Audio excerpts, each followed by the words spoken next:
On va s'adapter. Je ne peux pas vous dire autre chose.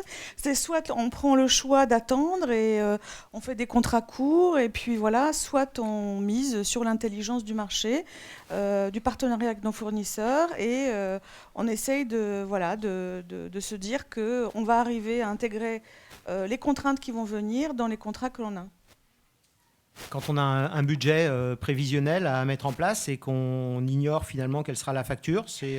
À moins que vous me donniez la formule, moi je veux bien, mais Mais je non, ne l'avais non, pas. et visiblement ce matin personne ne l'avait. Constantin Rignotis, hein. Non, personne ne l'a, bien évidemment. On en parlait ce matin et Franck Roubanovic le disait, hein, on fait partie du clé.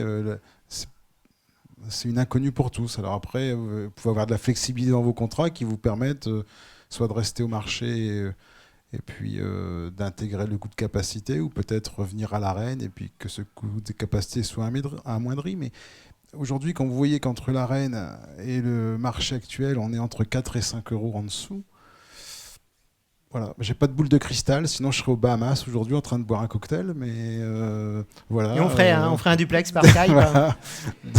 Marie-Josée Voilà, Macaranis, hein.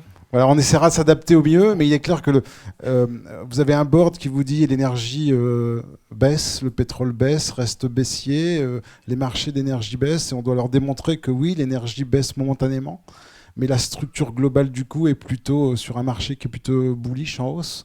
Donc, je vais le redire, hein, mais la seule bonne idée pour réduire notre coût, c'est l'efficacité énergétique. Marie-Josée Macaranis. Ce qui est perturbant, c'est que d'un côté, il y a la fin des TRV qui était quand même programmée depuis quelques années. 5 ans. Voilà. En parallèle, le marché de capacité, on a des obligations de se mettre en ordre de marche pour respecter la réglementation en vigueur. Et derrière, il y a l'inconnu du coût de ce marché de capacité. Donc ça, quand on est petite collectivité locale, on se demande pour quelle raison on n'a toujours pas ce coût alors qu'on a cette obligation d'acheter.